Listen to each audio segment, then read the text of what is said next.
নমস্কার, সকল ভক্ত বন্ধুদের সাদর আহ্বান জানাই। প্রাচীন ভারতের সাধক এই প্রসঙ্গ আমরা শুনি বেদান্ত দর্শন ফেসবুক পেজে। বেদান্ত দর্শন ফেসবুক পেজে সকল ভক্ত বন্ধুদের সাদর আহ্বান জানাই। আজকে আমরা বালানন্দ ব্রহ্মচারীজির কথা শুনছি, তার কথাই আজকে আমরা শুনব। ঠাকুর মায়ের শ্রী চরণে সাষ্টাঙ্গ প্রণাম নিবেদন করে, শ্রী গুরুদেবকে স্মরণ করে আমরা শুরু করছি আজকের প্রসঙ্গ। বালানন্দ ব্রহ্মচারীজির মহারাজ যতীন্দ্রমোহনকে বলে পাঠাচ্ছেন মানে ঘটনাটা একটু গোড়া থেকে স্মরণ করি। সন্ন্যাসী যেখানে বসে, মানে বালানন্দ ব্রহ্মচারীজি যেখানে বসে ধ্যান করছেন, সেই জায়গাতে নগরের প্রকাশ্য রাজপথে আসন বিছিয়ে বসেছেন। হঠাৎ বড় হইচই পড়ে গেল। বহু লোকলস্কর সঙ্গে নিয়ে সে অঞ্চলের অধিপতি সেখান দিয়ে আসছেন। সন্ন্যাসী একেবারে রাজপথের মধ্যস্থলে উপবিষ্ট।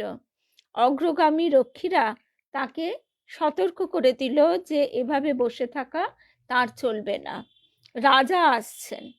চক্ষু উন্মীলন করে সংক্ষেপে সাধু শুধু বলছেন, রাজাকে বলো এখানেও এক মহারাজ বসে আছেন। মহাবিপদ। সন্ন্যাসীর নড়বার তো কোনো লক্ষণই নেই। ভয়ে ভয়ে সকলে গিয়ে রাজাকে এ সংবাদ নিবেদন করল। পালকি থেকে অবতরণ করে রাজা সেদিকে এগিয়ে এলেন। সন্ন্যাসীর চরণে প্রণাম করে সহাস্যে বলছেন, শুনলাম প্রভু নাকি এক মহারাজা, কিন্তু আপনার ফৌজ কোথায়? তখন সেই সাধু বলছেন, ফৌজের কি দরকার, কেউ তো আমার দুশ্মন নয়। রাজা বলছেন তখন, খুব ভালো কথা, কিন্তু বলুন দেখি আপনার তোষাখানা কোথায়? তখন সাধু বলছেন, আমার তো কোনো খরচের বালাই নেই, তবে তোষাখানায় কি কাজ? আমার যে স্বদেশ ভুবনত্রয়ং, রাজত্বও আমার রয়েছে ত্রিভুবন জুড়ে, তাহলে মহারাজা নই তো কি? মহাত্মার বাণী মর্ম রাজা তখন অনুধাবন করলেন। তাকে সাষ্টাঙ্গে প্রণাম করে রাস্তার এক পাশ দিয়ে তিনি চলে গেলেন। বালানন্দ ব্রহ্মচারীজির গল্প বলা শেষ হলো। বলে প্রেরিত কর্মচারীটি তখন ফিরে গেলেন। ফিরে গিয়ে সমস্ত কথা মহারাজা যতীন্দ্রমোহনকে জানালেন। শুভ সন্ধ্যা স্বপ্নাদি, ছন্দা সরকার, বিলাসপুরের দিদি, জয়শ্রী, শুভ সন্ধ্যা। সকল ভক্ত বন্ধুদের শুভ সন্ধ্যা জানাই। বালানন্দ ব্রহ্মচারীজি এই কথা শোনার পর মহারাজা কিছুটা লজ্জিত হন। এর শুভ সন্ধ্যা রুদ্রাণী। এরপর ভক্তিপূর্ণ হৃদয়ে তিনি নিজেই বালানন্দজির চরণতলে উপস্থিত হন। যতীন্দ্রমোহন বালানন্দ স্বামীজিকে জিজ্ঞাসা করলেন, তার মতো সংসারীর কর্তব্য কি? এত কিছু বন্ধনের জালে তিনি জড়িত রয়েছেন, মুক্তির জন্য কোন পন্থায় তিনি অগ্রসর হবেন? বালানন্দজি বললেন, মহারাজ আপ আব উল্ট যাইয়ে। কথাটির মর্ম বুঝতে না পেরে মহারাজ তার দিকে জিজ্ঞাসু দৃষ্টিতে চেয়ে আছেন। বালানন্দজি বুঝিয়ে বললেন, মহারাজ এখন আপনার যা কিছু আছে সবই এমনি থাকবে, শুধু আপনার বুদ্ধি ও দৃষ্টিভঙ্গিটিকে বদলাতে হবে। সব মেরা এই মনোভাবটিকে ঘুরিয়ে নিয়ে করতে হবে সব হি তেরা, অর্থাৎ নিজের অহংবোধটির স্থলে স্থাপিত করতে হবে ভগবানকে। আপনি যে মালিক এ বোধটি ত্যাগ করে হতে হবে ম্যানেজার। কোনো মাইজিকে একথা বোঝাতে হলে আমি তাকে বলতাম, মাই আব ঝি বান যাইয়ে। তো সেই ঠাকুরেরই কথা মোড় ফিরিয়ে দেওয়া, থাকশালা দাস আমি হয়ে ভক্তের আমি হয়ে। আর তারপরে ঠাকুর যেমন বলছেন যে সংসারে তুমি থাকো বড়লোকের বাড়ির ঝিয়ের মতো। এবার আমরা চলে আসি 1906 সালের কথায়। বালানন্দজি গুরুধাম গঙ্গনাথ আশ্রমে উপস্থিত হয়েছেন। গুরু ব্রহ্মানন্দ মহারাজ এ সময়ে মহা সমারোহে পরপর মহারুদ্র যজ্ঞ ও মহামৃত্যুঞ্জয় যজ্ঞ অনুষ্ঠান করলেন। একদিন হাসতে হাসতে তিনি বালানন্দজিকে বললেন, বালা, আমি এ মরদেহ ত্যাগ করব। সে কি কথা গুরুজি, আপনি ইচ্ছা করলে আরো বহুকাল যে এ দেহ ধারণ করতে পারেন। তখন সংক্ষিপ্ত উত্তর এলো, আউর নহি, বহুত পুরানা হো গিয়া। তো মাঘ মাসের পুণ্যতিথি, সেদিন ভোরবেলা থেকেই নর্মদার বরপুত্র ব্রহ্মানন্দজি আপন কুটিরে ধ্যানস্থ হয়ে পড়েন। এ ধ্যান আর তাঁর ভাঙেনি। আশ্রমের এক প্রান্তে নর্মদা তটে বসে বালানন্দ জপ করছেন। হঠাৎ দেখলেন ব্রহ্মানন্দ মহারাজ যে স্থানে আসন পেতে বসেন তার, শুভ সন্ধ্যা কল্যাণীদি, আশ্রমের এক প্রান্তে নর্মদা তটে বসে বালানন্দজি জপ করছেন।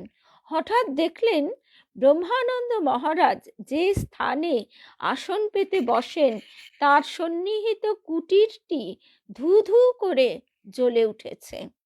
তারপর একটি অগ্নিশিখা চকিতে সে স্থান হতে ঊর্ধ্বে উঠে দূর আকাশে মিলিয়ে গেল। বুঝলেন বালানন্দজির যোগ দৃষ্টি, তাই তিনি বুঝলেন যোগীবরের অর্থাৎ গুরু ব্রহ্মানন্দ মহারাজের জ্যোতিষ সত্তা চিরতরে মরদেহ ত্যাগ করে চলে গেল। কি অপূর্ব! গুরুদেহের দেহত্যাগের পর আর সেখানে অবস্থান করতে তার ইচ্ছা হয়নি। মহাযোগী ব্রহ্মানন্দ মহারাজের তিনি প্রথম শিষ্য, প্রিয় শিষ্য। গঙ্গনাথের গদিবৃদ্ধি মহারাজ তাকেই দিয়ে যান, কিন্তু গুরু ভ্রাতা কেশবানন্দজিকে ওই গদিতে স্থাপন করে তিনি দেওঘরে প্রত্যাবর্তন করেন। এরপর দীর্ঘদিন গত হয়েছে। করণীবাদ আশ্রমের প্রসার ও শ্রীবৃদ্ধির সঙ্গে সঙ্গে যোগীবরের ভক্ত শিষ্যের সংখ্যাও কম বৃদ্ধি পায়নি। আনন্দ ও কল্যাণের এক পূর্ণ কুম্ভরূপে পবিত্র বৈদ্যনাথ ধামে বালানন্দ মহারাজ তখন অবস্থান করছেন। এরপর ধীরে ধীরে এই জীবন লীলা নাট্যের শেষ দৃশ্যটি এসে পড়ল। 1344 সালের 26শে জ্যৈষ্ঠের মধ্যরাত্রিতে যোগীবর পরমাত্মায় লীন হয়ে গেলেন। 9 বৎসর বয়সে উজ্জয়িনীর মহাকাল জ্যোতির্লিঙ্গের পাদপীঠ হতে শুরু করে মহাজীবনের যে অভিযাত্রা বৈদ্যনাথ জ্যোতির্লিঙ্গের পরম সত্তায় সেদিন ঘটে, তাহারই পরিসমাপ্তি। এরা সবাই শিব। আমাদের গুরুদেব বলতেন যে শিব কোনো দেবতা, মানে সমস্ত দেবতারই যে রূপ ও কল্প, সেটি আসলে কি? সেটি হচ্ছে এক একটি ভাবের ঘনীভূত রূপ। যেমন বিদ্যার দেবী সরস্বতী, যা কিছু শ্রী সুন্দর স্মিত সুষ্ঠু, তারই প্রকাশ হচ্ছে দেবী সরস্বতীর মধ্যে। তা শিবও হচ্ছে সেই রকম একটা অবস্থা। সেই অবস্থা প্রত্যেকের লব্ধব্য, মানে প্রত্যেকে সেটা লাভ করতে পারে।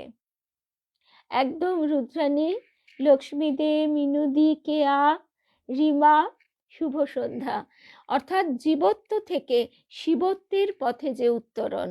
তাই তো বলা হচ্ছে পশুত্ব থেকে মনুষ্যত্বে, মনুষ্যত্ব থেকে দেবত্বে যে উত্তরণের অভিযাত্রা, সেই যাত্রা পথটি যেন আমাদের সুন্দর হয়।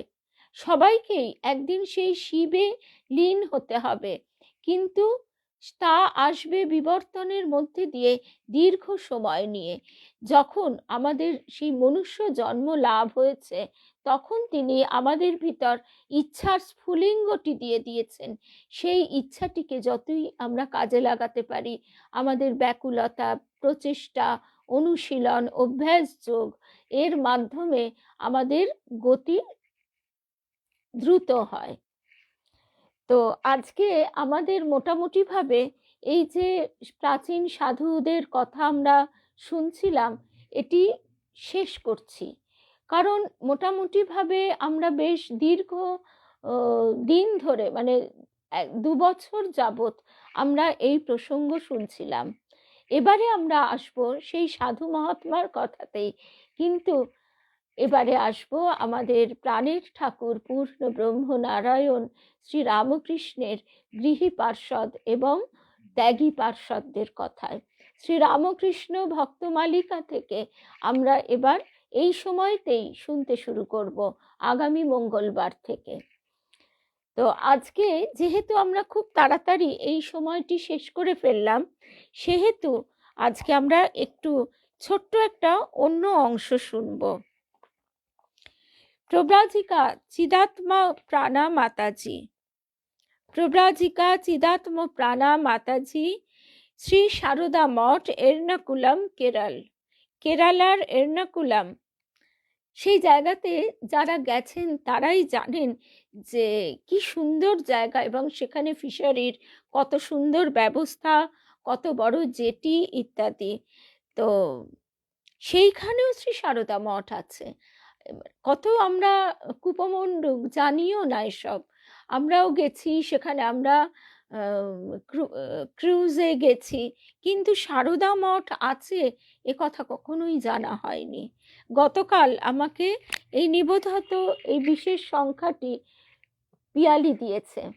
তো কথামৃত বিশেষ সংখ্যা, এখান থেকে আমরা এই অংশটি একটুখানি শুনব। কথামৃতে গার্হস্থ্য ধর্ম। অবতার আসেন সমগ্র জগতের কল্যাণের জন্য। শ্রী রামকৃষ্ণদেবও তাঁর অমৃত কথার ভাণ্ডার রেখে গেছেন সমগ্র বিশ্বের মানুষের জন্যে, যাকে তিনি কথামৃতের লিপিকার রূপে নির্বাচন করেছিলেন। প্রব্রাজিকা চিদাত্ম প্রাণা মাতাজি লিখছেন, এই কথাটিও কিন্তু খুব মানে পয়েন্ট আউট করে দিচ্ছেন তিনি। আমরা বহু ক্ষেত্রেই কি হয়, আমাদের বুদ্ধির, বিশ্লেষণাত্মক বুদ্ধির অভাবে আমরা অনেক জিনিস পড়ে যাই, আলোচনা করি, কিন্তু যতক্ষণ আমাদের ধরিয়ে দেওয়া হয় আমরা যেন ঠিক পয়েন্ট আউট করতে পারি না। কথামৃতের লিপিকার রূপে যাকে নির্বাচন করেছিলেন, তিনি কিন্তু সংসার ত্যাগী ছিলেন না, ছিলেন গৃহী ভক্ত। মাস্টারমশাই মহেন্দ্রনাথ গুপ্ত, তার একাধিক সন্তানাদি ছিল, এবং আরও আশ্চর্যের বিষয়, শ্রী রামকৃষ্ণ লীলানাট্য এমনই অপূর্ব যে সেই বিষাদ যোগ দিয়েই শুরু। কারণ তিনি অত্যন্ত একটা ওই উচাটন অবস্থায় বিক্ষিপ্ত চিত্তে আত্মহত্যা করবার কথা ভেবেছিলেন, এবং সেই সময় তার ঠাকুরের সঙ্গে সাক্ষাৎ লাভ হয়। তিনি গঙ্গায় দেহ বিসর্জন দেবেন ভেবেছিলেন, কারণ তার মা এবং স্ত্রীর মধ্যে এক অদ্ভুত কলহ মানে হতো, যে কারণে তার মাঝখানে পড়ে তিনি একেবারে দিগ্ভ্রান্ত হয়ে গিয়েছিলেন। অগণিত মানুষ ঠাকুরের কাছে আসা যাওয়া করতেন, তাদের ৯৯ ছিলেন কিন্তু সংসারী। আজকে আমরা শহরে যত এত সাধু মহাত্মাদের দেখতে পাই, ভুলে গেলে চলবে না, তখন কিন্তু ওই বিশেষ মেলা বা গঙ্গাসাগর, প্রয়াগ, কুম্ভ এইসব জায়গা ছাড়া, বা হরিদ্বার বা হিমালয়ের বিশেষ বিশেষ স্থান ছাড়া কিন্তু এইরকম সন্ন্যাসীর দর্শন লাভ সম্ভব হতো না। কারণ তারা আত্মোন্নতির জন্যই বিশেষ বিশেষভাবে বিশেষ বিশেষ স্থানে সাধন ভজন করতেন। তো সেই জন্যে ঠাকুরের কাছে যারা আসতেন তাদের ৯৯ ছিলেন সংসারী। তাই কথামৃতের উপদেশগুলি মনে হয় যত না সংসার ত্যাগীর তার চেয়ে ঢের বেশি গৃহস্থের জন্য। ঠাকুর একবারও বলেননি যে তুমি ঘর সংসার ছেড়ে দিয়ে বনে বাদারে গুহায় গিয়ে বসে থাকো। এই সংসার হচ্ছে শিক্ষাক্ষেত্র। আমাদের গুরুদেব সবসময় বলতেন যে এই সংসার শিক্ষাক্ষেত্র।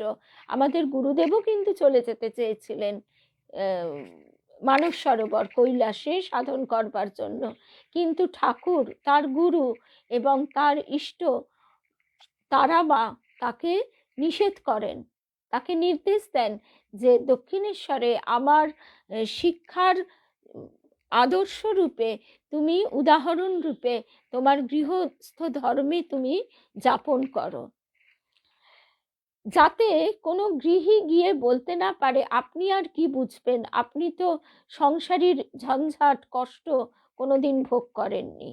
এই শিক্ষাটি মা দিচ্ছেন। মা সেখানে কাতর হয়ে বলছেন যে বাছা, তোমরা হলে গিয়ে সন্ন্যাসী, তোমরা আর গৃহীর কষ্ট কি বোঝো। তা সুতরাং যে আত্মজ্ঞান লাভের দ্বারা সংসারের জ্বালা যন্ত্রণার নাশ হয়, মানুষ মানহুঁস হয়ে বাঁচার মতো বাঁচতে পারে, ঠাকুর কথামৃতে সেই পথই দেখিয়েছেন।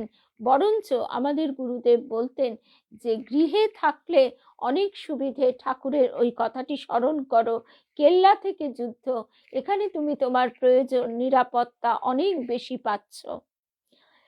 কি স্ত্রী কি পুরুষ উভয়ের ক্ষেত্রেই এই কথাটি প্রযোজ্য। তারা তাদের সবকিছু সংসারে বসে অনেক সহজে পাচ্ছে এবং তার কৃপায় তিনি এমন পথ করে দিচ্ছেন যে সে অনেক বেশি সাধন ভজনের সময় পাচ্ছে, উপরন্তু সে নিজেকে নিজে পরীক্ষা নিতে পারছে। সংসার শিক্ষাক্ষেত্র গুরুদেব বলছেন তুমি সেখানে অভ্যাস করো আর দেখো, নিজেকে ফেলে দেখো সেখানে তুমি কতটা উত্তীর্ণ হলে। একবার পারলে না, আবার চেষ্টা করো।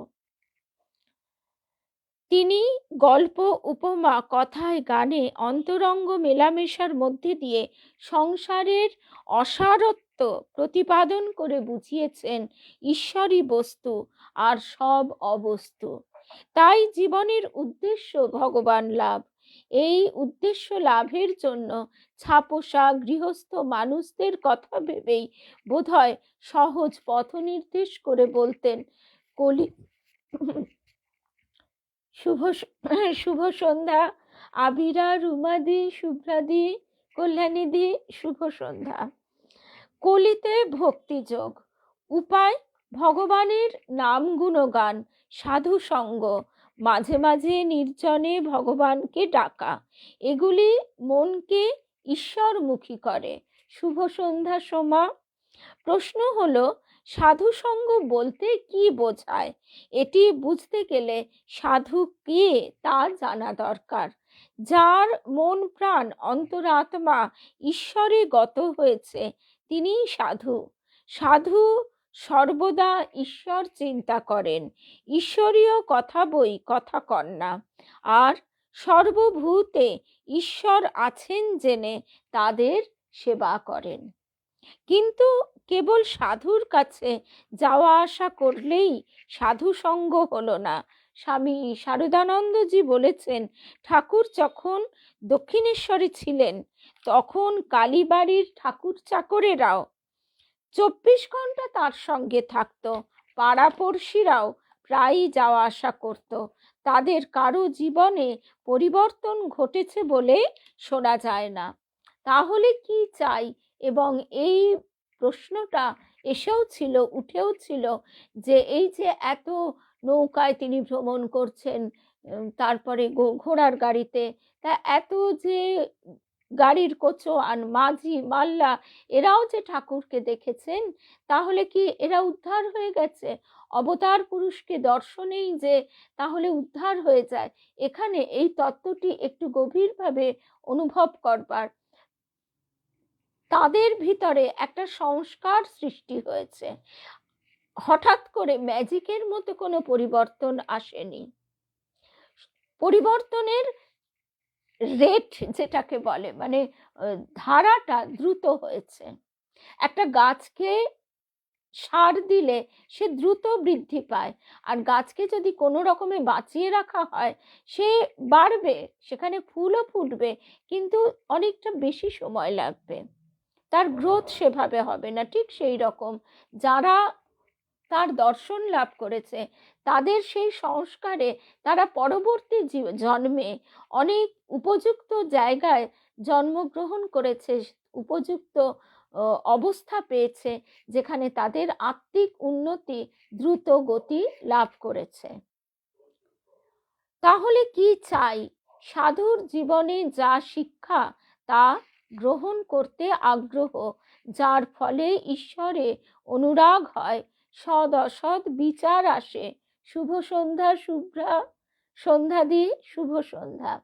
ঠিক সেই রকম নির্জন বাস বলতেও কেবল নির্জন অরণ্যের কথা বলা হয় না, কারণ নির্জন অরণ্যে বাঘভাল্লুক থাকে।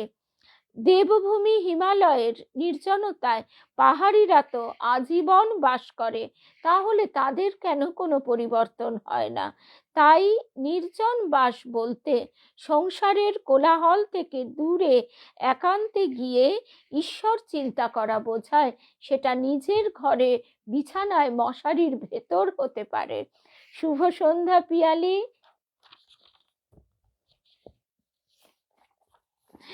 আমাদের এই যে একসঙ্গে পথ চলা, সেই গানের কথাটা মনে পড়ে গেল। সে ছোটবেলায় আমরা সব গাইতাম। এ গানটা বোধহয় এমন কেউ নেই যে গায়নি। আয় তবে সহচরী হাতে হাতে ধরি ধরি, নাচিব ঘিরি ঘিরি গাইব গান। তা আমরাও ঠাকুরকে ঘিরে ঘিরে নাচবো, আনন্দে গান গাইব। আর তার কথাই, দোলা খাবে সখীদের মুখে মুখে, সেই নাম দোলা খাবে সখীদের মুখে মুখে। তো সুতরাং আমাদের নির্জন বলতে ঠাকুর বলছেন ধ্যান করবে মনে বনে কোণে। নির্জন অরণ্যে তো বাঘভাল্লুক থাকে, দেবভূমি হিমালয়ের নির্জনতায় পাহাড়িরা আজীবন বাস করে, তাদের তো কোনো পরিবর্তন হয় না। তাই নির্জন বাস বলতে সংসারের কোলাহল থেকে দূরে একান্তে গিয়ে ঈশ্বর চিন্তা করা বোঝায়। আর এমনই যুগের প্রবাহ যে আজকে আমাদের সংসারটাই কত নির্জন হয়ে গেছে। এখন সংসারের লোক একটি দুটি, বড়জোর তিনটি। সুতরাং আমাদের এমনও হচ্ছে যে সারাদিন ঘরে কোনো লোকই নেই, একা আমি আছি, আমাকে দেখভালের জন্য আসছে যাচ্ছে। তা ঠাকুর এইভাবে আমাদের তাকে ডাকবার পথ করে দিচ্ছেন। এটা কি অদ্ভুত ব্যাপার! কেল্লা থেকে যুদ্ধ, কেল্লা একেবারে প্রস্তুত। ওই জন্য অক্ষয় কুমার সেন পুথিকার বলছেন যে ঠাকুর কেমন না, তোমার শুধু একটু ইচ্ছে হলো বৃন্দাবন যাবার, অমনি তিনি কি করবেন, তোমায় একখানা বৃন্দাবনের টিকিট কেটে দেবেন। আবার শুধু টিকিট কেটে দিলেই হলো না, টিকিট কেটে পথে খাওয়ার জন্য খাবারের একটা পুঁটলি আর এক কুঁজো জলও দিয়ে দেবেন, যাতে তোমার পথে কোনো কষ্ট না হয়। আবার দেখা গেল তুমি বৃন্দাবনে ট্রেন থেকে নামা মাত্র কেউ তোমাকে পথ দেখিয়ে একেবারে নিয়ে চললো ঠিক উপযুক্ত জায়গায়। তো এই যোগাযোগ তিনি ঘটিয়ে দেন। কৃপা কল্পতরু পূর্ণ ব্রহ্ম নারায়ণ শ্রীরামকৃষ্ণ, আমাদের প্রাণের সখা। তিনি নিজে খুঁজে খুঁজে আমাদের দেখা দেন। কি অপূর্ব ঠাকুরের ভাব! সোনা গলাবার সময়, তার আগে আর একটা কথা, ঠাকুর উপমা দিয়েছেন মাখন তুলতে গেলে যেমন নির্জনে দই পাততে হয়, তেমনি ভক্তি লাভ করতে হলে কিছুদিন নির্জনে ঈশ্বর চিন্তা করা চাই। সোনা গলাবার সময় কিংবা চাল কাড়বার সময় বারবার ডাকলে যেমন কাজগুলি করা যায় না, তেমন নির্জন না হলে সংসারের মধ্যে থেকে ঠিক ঠিক ভগবানের চিন্তা করা যায় না। আবার মনের মধ্যে যদি আমার বাসনা থাকে, ঠাকুর বলছেন তুমি সে জঙ্গলে গেলেও তোমাকে একটা বেড়াল পুষিয়ে তিনি সংসার করিয়ে নেবেন। ওই কৌপিন কা বাস্তে গল্পটার কথা নিশ্চয়ই মনে পড়ে যাচ্ছে। ঠাকুর বলছেন যখন নির্জনে সাধন করবে, সংসার থেকে একেবারে তফাতে যাবে, তখন যেন স্ত্রী, পুত্র, কন্যা, মাতা, পিতা, ভাই, বোন, আত্মীয়, কুটুম কেউ কাছে না থাকে। এবার এখন এমনই মানে যুগের ধারা যে এমনি এসব কেউ অত নেই। আর নেই তো নেই, বাঁচা গেছে। মনটা এদিক ওদিক হবার, ওই লৌকিকতা, সামাজিকতা করবার দায় নেই। এইবারে শুধু তাই নয়, মনের মধ্যেও যেন না থাকে সেইটা যেন চেষ্টা করতে হয়। একসময় আমার দুঃখ হতো, আমাদের কোনো আত্মীয় স্বজন নেই, এত কম আত্মীয় স্বজন, কোনো আমরা হই হই করতে পারি না। একটা সময় কথাও মনে হয়েছে আমরা ওই কৃপা পেলে কৃপা বুঝতে পারি না। আর একটি কথা, ঠাকুর আজ দেহে থাকলে হয়তো বলতেন, মাতাজি বলছেন, মোবাইল ফোনটি যেন কাছে না থাকে। ঠাকুর কিন্তু কখনোই কর্ম ত্যাগ করতে বলেননি, বলেছেন এক হাতে কর্ম করবে, অন্য হাতে ঈশ্বরকে ধরে থাকবে। শম্ভু মল্লিককে উপলক্ষ করে বুঝিয়ে দিয়েছেন, কর্ম বা সমাজসেবা জীবনের উদ্দেশ্য হতে পারে না। অনেক সময় দেখা যায় দান, ব্রত ইত্যাদি করতে গিয়ে, স্কুল প্রতিষ্ঠা এই সেই করতে গিয়ে লোকমান্য হওয়ার ইচ্ছা এসে পড়ে। লোকে তোমাকে মাথায় তুলে রাখবে, যশ, খ্যাতি, সম্মান, যার ফলে মানুষ আসল কাজ ঈশ্বর চিন্তা থেকে বিচ্যুত হয়। তাই সংসার কর্মভূমি হলেও ঠাকুর বলছেন এখানে কর্ম করতে আসা কেমন, যেমন দেশে বাড়ি কলকাতায় গিয়ে কর্ম করে, আবার বেশি কর্ম জুটলে ভগবানকে ভুলে যায়। তাই সংসারে সব কাজ করেও কিভাবে মনকে ঈশ্বরমুখী করা যায় সে সম্বন্ধে ঠাকুর একের পর এক উপমা দিচ্ছেন।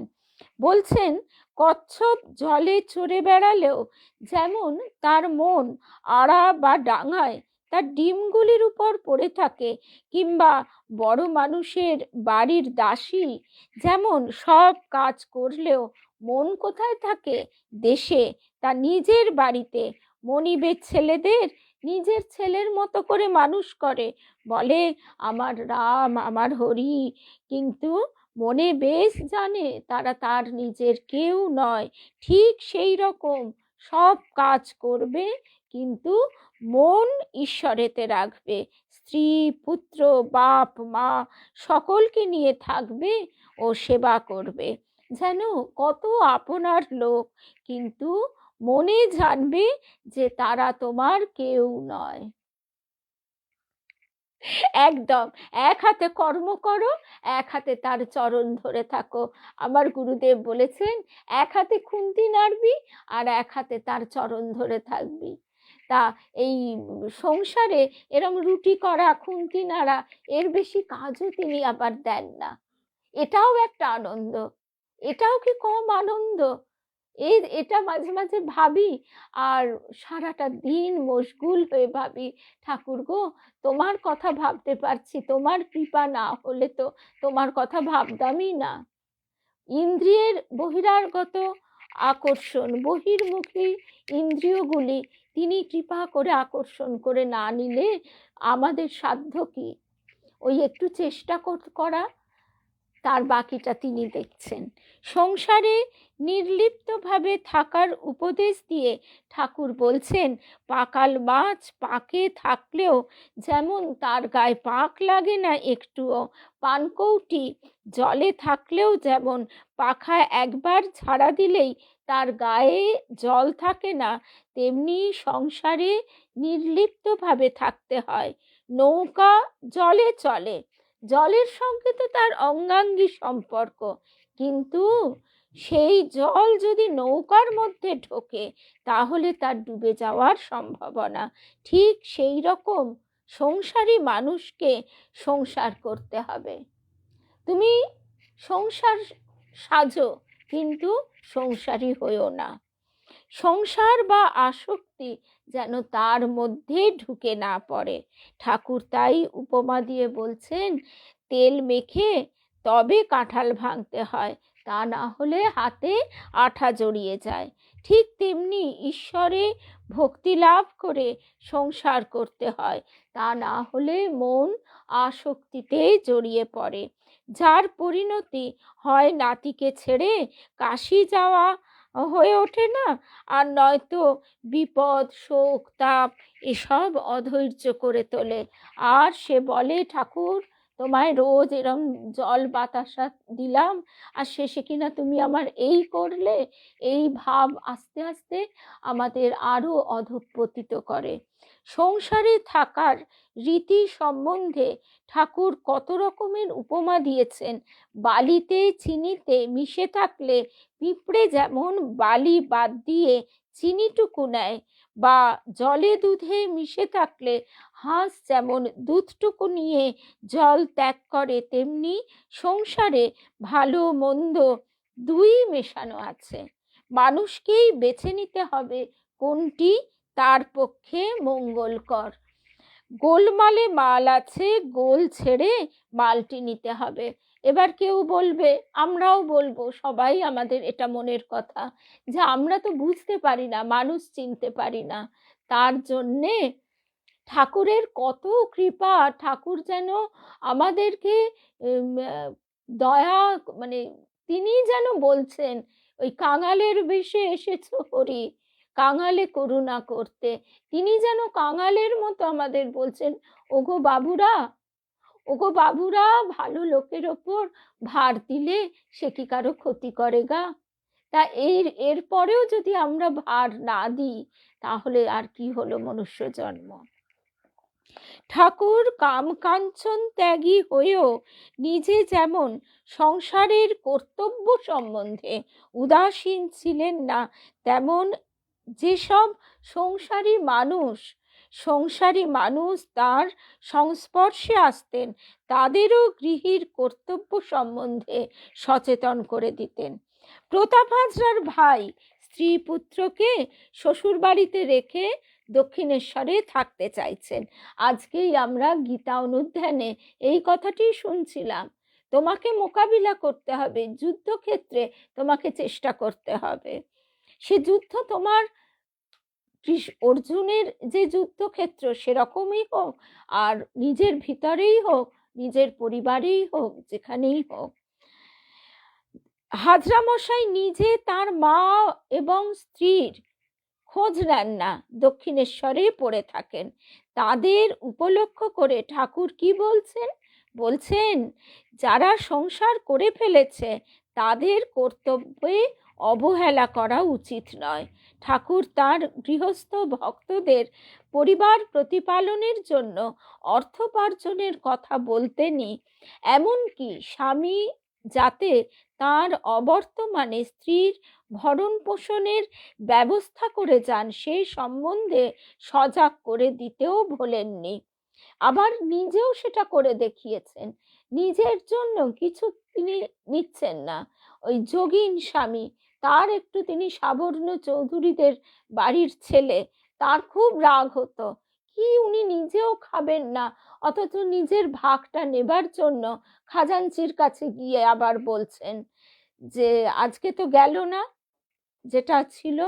তারপরে তখন যখন যোগীন স্বামী বলছে যে মশাই আপনি তো কেউ দেখেন না, সব তো বিলিয়ে দেন, তা আপনার কি দরকার, দিল কি দিল না? তখন বলছেন, শোনো রানী রাসমণির, তিনি তাও সোজাসুজি কথা হচ্ছে না, যোগিনের মনের কথা অন্তর্যামী নারায়ণের তো আর বুঝতে বাকি নেই। তাই তিনি বলছেন, দেখো হে রানী, সে তো সব দেব সেবার জন্য, ভক্ত সেবার জন্য এই টাকা ব্যবস্থা করে দিয়েছে, সেটা যাতে ঠিক ঠিক হয় সেই দিকে তিনি লক্ষ্য রেখে সেটি নিয়ে এসে ভক্তদের দিচ্ছেন। তা না হলে আবার বলছেন, ওই ওরা সব নিয়ে গিয়ে মেঘেদের খাওয়াবে, সেই মেঘগুলো আবার কেউ বেশ্যা, কেউ রক্ষিতা, এদেরকে খাওয়াবে। তো সেই যে ঠাকুর তাই বলছেন, আবার তা স্বামীর অবর্তমানে যাতে স্ত্রীর মানে অসুবিধা না হয়, ভরণ পোষণের ব্যবস্থাও ঠাকুর নিজেও করে দিয়েছেন। ঠাকুর মাকে জিজ্ঞাসা করছেন, কটা রুটি খাও? মা লজ্জায় আর বলতে পারছেন না। ক টাকা লাগে, এই সব খোঁজ খবর, আবার হাতের বালাও গড়িয়ে দিচ্ছেন। এগুলিকে তিনি ঋণ হিসেবে চিহ্নিত করতেন। কথা প্রসঙ্গে বলছেন, মানুষের অনেকগুলি ঋণ আছে, পিতৃঋণ, দেব ঋণ, ঋষি ঋণ, এছাড়া মাতৃ ঋণ আছে, পরিবারের সম্বন্ধেও ঋণ আছে। আমাদের গুরুদেব তাই বলতেন, কখনো অকৃতজ্ঞ হবি না। কেউ প্রশ্ন করছেন, সন্তান প্রতিপালন কতদিন? ঠাকুর উত্তর দিচ্ছেন কিরকম, মানে কি অপূর্ব কথা, সাবালক হওয়া পর্যন্ত। তা না হলে ছেলে সাবালক হয়ে গেছে, ভালোবেসে খাইয়ে দেওয়া এক জিনিস, আমি খাইয়ে না দিলে তার খাওয়া হয় না, সে বাপ বাপ বলে খাবে খিদে পেলে। না খাইয়ে দিলে সে জানে না তার জামা কাপড় কোথায়, সে মাকে ধমক দিচ্ছে, আমার জামা কাপড় কোথায় রেখেছো। এরকম অদ্ভুত অদ্ভুত কাণ্ড কারখানা তো সমাজে হয়।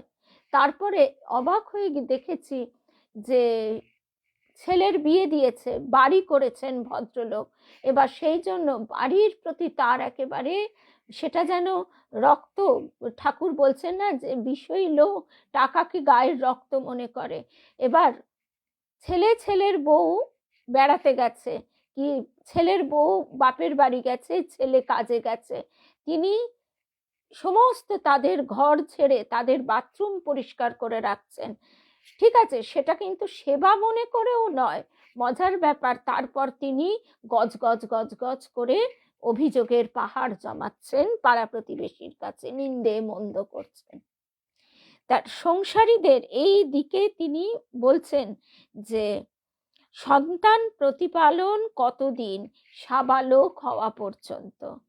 আমরা বর্তমান যুগে দেখি মাতাজি বলছেন, পিতামাতাদের সন্তানের প্রতি মনোভাব যথোচিত স্নেহ ভালোবাসাকে অতিক্রম করে ফেলে, যার ফলে তারা সন্তানদের উজ্জ্বল ভবিষ্যতের উচ্চাকাঙ্ক্ষায় অন্যান্য কর্তব্য কর্ম এবং সামাজিকতাকে অবহেলা করে প্রয়োজনের অতিরিক্ত মনোযোগ বা যত্ন দেন, অর্থাৎ আসক্তিতে নিমজ্জিত হন, যার পরিণতি স্বরূপ সন্তানেরা অনেক সময় অলস, বিলাসী, স্বার্থপর হয়ে ওঠে। কারণ তারা সেটাই দেখেছে, পিতামাতারা যে অর্থ হয়তো কষ্ট ও আত্মত্যাগের মাধ্যমে সঞ্চয় করেছিলেন তা তারা যথেচ্ছ নষ্ট করে।